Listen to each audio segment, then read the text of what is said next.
तो पिछले वीडियो में हमने देखा था जो ओवरी फैलोपियन ट्यूब के बारे में। अब उसके पहले वाला वीडियो में हमने देखा था उसका फिगर अर्थात पूरा डायग्राम बनाकर हमने अच्छी तरह समझाया था। इसलिए पुनः उसका अगला स्टेप हम लोग देखेंगे। तीसरा है uterus. Uterus it is also known as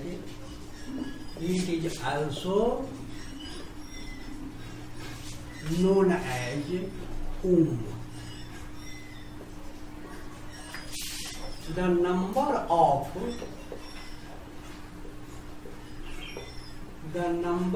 of uterus is only one. It is pear-shaped.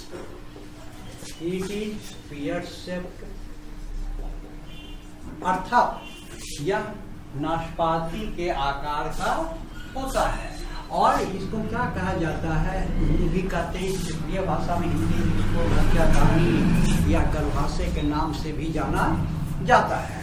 जिसमें हमने अभी कुछ देर पहले कहा, पिछले वीडियो में हमने देखा जो फर्टिलाइजेशन के बाद वह फैलोपियन ट्यूब से निकलकर वह ब्लास्टुला अवस्था यूट्रस में चला आता है और यूट्रस में ही आकर वह विकास करता है।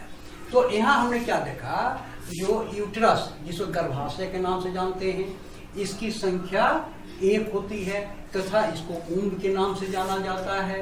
इट इज पियर-शेप्ड, यह नाशपाती के आकार का होता है। It is three-layered structure. यह कितने स्तर के बने होते हैं? 3 के बने होते हैं। First perimetrium,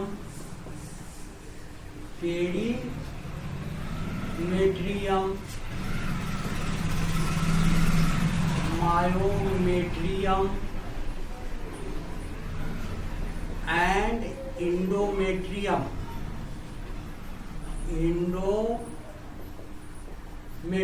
perimetrium, myometrium and endometrium.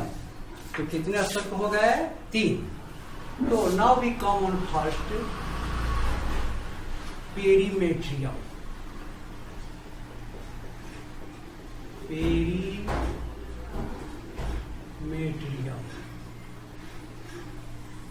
Perimetrium.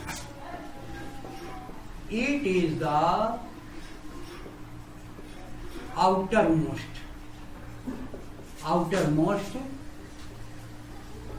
layer of uterus. Uterus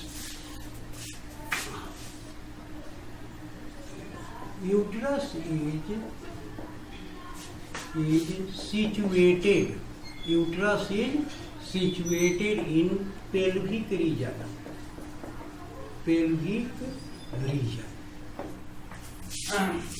तो perimetrium, it is the outermost layer of uterus. Now we come on myometrium.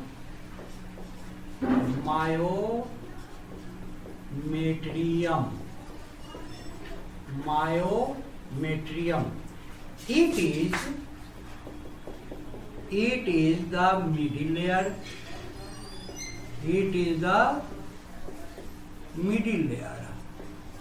Of uterus. Now we come on endometrium.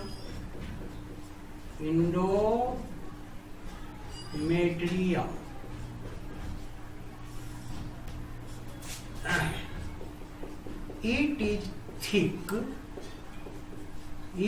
thick innermost layer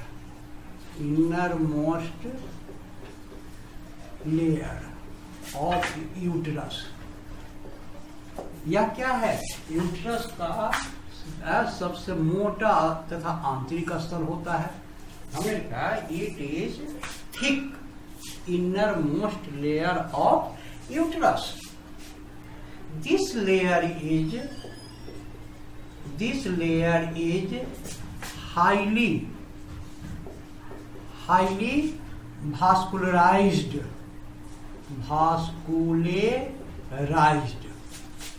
Supply of blood vessel. Supply of blood vessels. Supply of blood vessels. तो यहां हमने क्या देखा, जो this layer is highly vascularised. This layer is highly vascularised. Highly vascularised. Vascularised का मतलब होता है अधिक blood vessel supply. High blood vessels high blood vessels supply. तो यह जो स्तर है अर्थात आंतरिक स्तर जो है, यह मोटा, यह यूट्रस का सबसे मोटा तथा आंतरिक स्तर है. तो भास्कुलाइज का मतलब होता है जो इस स्तर में अत्यधिक ब्लड वेसल सप्लाई रहते हैं. तो अब इसी स्तर के कारण ब्लीडिंग होता है, जिसको कहते हैं मेंस्ट्रुअल साइकिल. अब इसमें क्या होता है उसको हम लोग देख लें.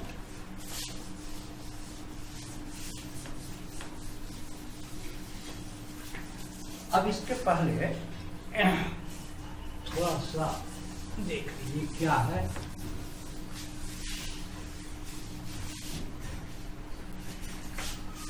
मान लेते हैं यह यूट्रस है.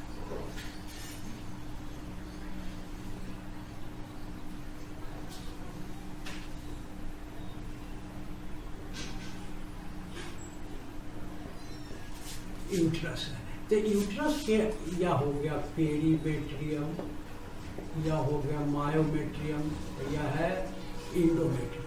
यह इंडोमेट्रियम मोटा होता है, यह इंडोमेट्रियम मोटा होता है. तथा इसी इंडोमेट्रियम में महीना के हर 28वें दिन इसमें उभार बनने लगता है. इसमें उभार बनता है. इस उभार को फिम्बरी कहते हैं, अर्थात इसको फॉलिकल के नाम से भी जाना जाता है, जो टूट कर ब्लड के रूप में बाहर निकलते हैं. तब इसी को कहते हैं मेंस्ट्रुअल साइकिल. इसमें क्या कहा गया, इसको menstrual cycle.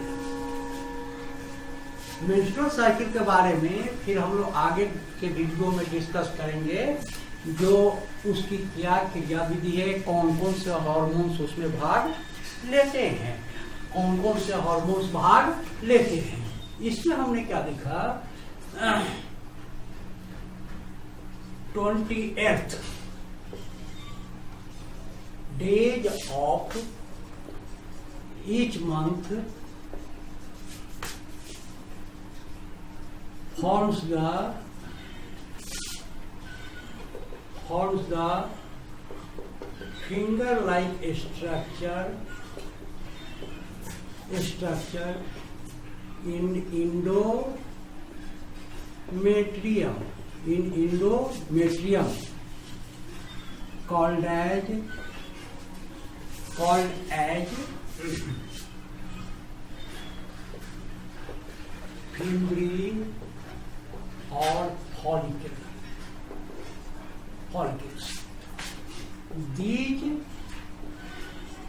follicles became budded off,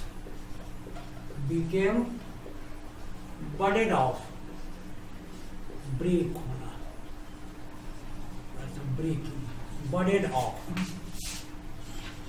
and eliminated out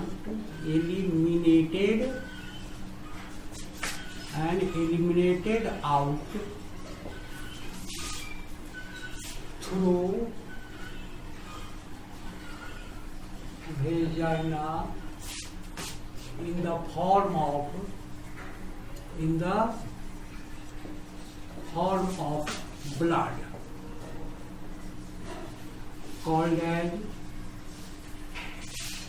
called as menstrual cycle, called as menstrual cycle। तो यहाँ से देखते हैं महीना के हर 28वें दिन इंडोमेट्रियम के आंतरिक भाग में क्या होता है, अम्ली नुमा प्रवर्ध निकलते हैं जो टूट कर ब्लड के रूप में वेजाइना के द्वारा बाहर निकलते हैं। तब इस क्रिया को क्या कहते हैं, menstrual cycle. Menstrual cycle is also known as menstrual cycle is also known as weeping of uterus।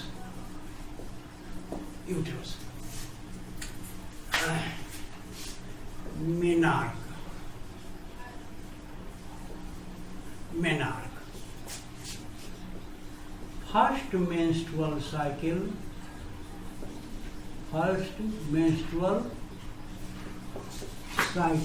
of life। दूसरा टर्म है menopause.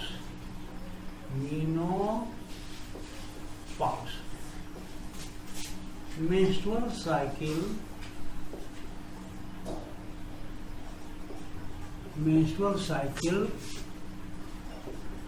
stop at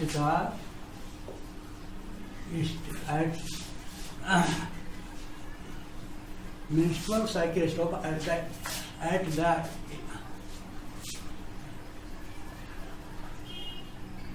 the age of 45 to 50 years। This stop is known as menopause।